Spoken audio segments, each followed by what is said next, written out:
2026 May 22 Siraj editorial. വയോജന വകുപ്പ് മാതൃകാപരമായ ചുവടുവെപ്പ്.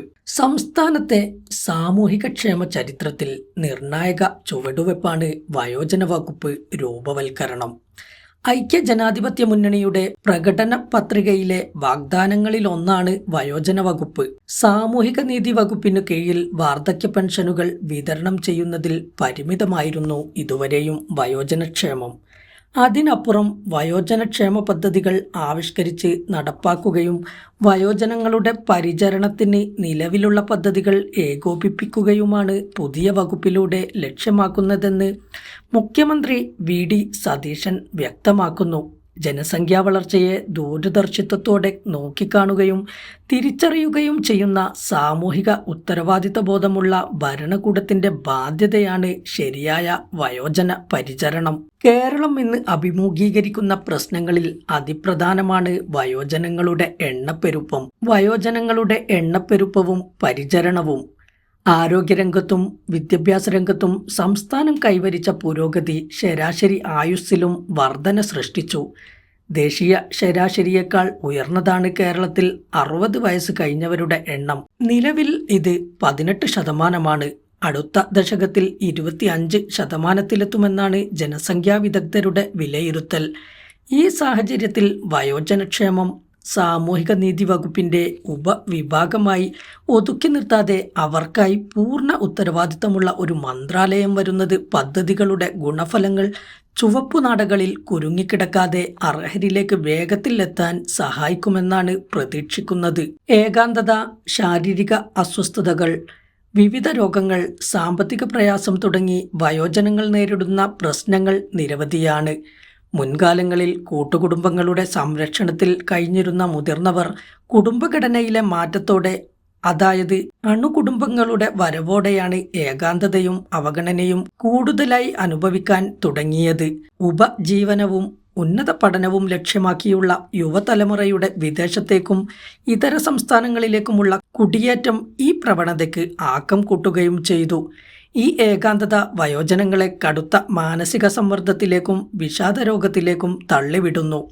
മാസാന്തം ലഭിക്കുന്ന 2000-ഓ 3000-ഓ രൂപ പെൻഷൻ കൊണ്ട് പരിഹരിക്കാവുന്നതല്ല ഇത്തരം പ്രശ്നങ്ങൾ.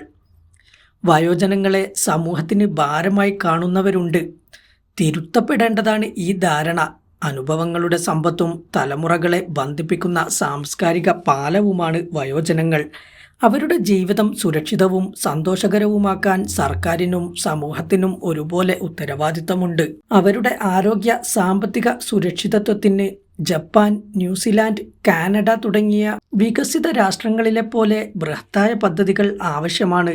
ആരോഗ്യരംഗത്ത് വയോജനങ്ങൾക്കായി ദീർഘകാല പരിചരണ സംവിധാനം സജ്ജീകരിക്കണം. സർക്കാർ ആശുപത്രികളിൽ പ്രത്യേക വയോജന ക്ലിനിക്കുകളും വീടുകളിലെത്തി ചികിത്സ നൽകുന്ന സംവിധാനങ്ങളും വ്യാപകമാക്കാവുന്നതാണ്. സംസ്ഥാനത്ത് ഉടനീളം പ്രവർത്തിക്കുന്ന കുടുംബശ്രീ ശൃംഖലയെയും പാലിയേറ്റീവ് വളണ്ടിയർമാരെയും കോർത്തിണക്കി ഓരോ പഞ്ചായത്തിലും വയോജന കെയർ ഗ്രൂപ്പുകൾ രൂപവൽക്കരിക്കുന്ന കാര്യവും പരിഗണിക്കാവുന്നതാണ്. അതീവ ശ്രദ്ധ പതിപ്പിക്കേണ്ട മറ്റൊരു മേഖല വയോധികർക്കെതിരെയുള്ള അതിക്രമങ്ങളും ചൂഷണങ്ങളുമാണ്. വയോജനങ്ങൾ സ്വന്തം മക്കളിൽ നിന്നും ബന്ധുക്കളിൽ നിന്നും ക്രൂരമായ അവഗണനയും ശാരീരിക മാനസിക പീഡനങ്ങളും ഏൽക്കുന്നത് പതിവ് വാർത്തയാണ്. മാതാപിതാക്കളുടെ സംരക്ഷണത്തിന് കേന്ദ്ര സംസ്ഥാന നിയമങ്ങൾ നിലവിലുണ്ടെങ്കിലും സാധാരണക്കാരായ വയോജനങ്ങൾക്ക് കോടതികളെയും ട്രിബ്യൂണലുകളെയും സമീപിച്ച് നീതി ലഭ്യമാക്കുക ദുഷ്കരമാണ്. പുതിയ വകുപ്പിനു കീഴിൽ ഓരോ ജില്ലയിലും വയോജന സംരക്ഷണ സെല്ലും സൗജന്യ ഹെൽപ്പ് ലൈൻ സംവിധാനവും നിയമസഹായ വേദിയും സജ്ജമാക്കുന്നത് ഇതിനൊരളവോളം പരിഹാരമാകും. പ്രായമായവരുടെ സാമ്പത്തിക സുരക്ഷിതത്വവും പരിഗണനാർഹമായ വിഷയമാണ്. പെൻഷൻ തുക വർദ്ധിപ്പിക്കുന്നതോടൊപ്പം തൊഴിൽ ചെയ്യാൻ താൽപ്പര്യമുള്ള ആരോഗ്യവാന്മാരായ മുതിർന്ന പൗരന്മാർക്ക് പാർട്ട് ടൈം തൊഴിലവസരങ്ങളും സാമൂഹിക പങ്കാളിത്ത പദ്ധതികളും നടപ്പാക്കാവുന്നതാണ്. വി.ഡി. സതീശൻ സർക്കാരിന്റെ ഈ ചുവടുവെപ്പ് കൃത്യമായ നയരേഖകളും സമയബന്ധിതമായ പദ്ധതികളുമായി മുന്നേറേണ്ടതുണ്ട്. പുതിയ വകുപ്പുകൾ പ്രഖ്യാപനങ്ങളിൽ മാത്രം ഒതുങ്ങുകയും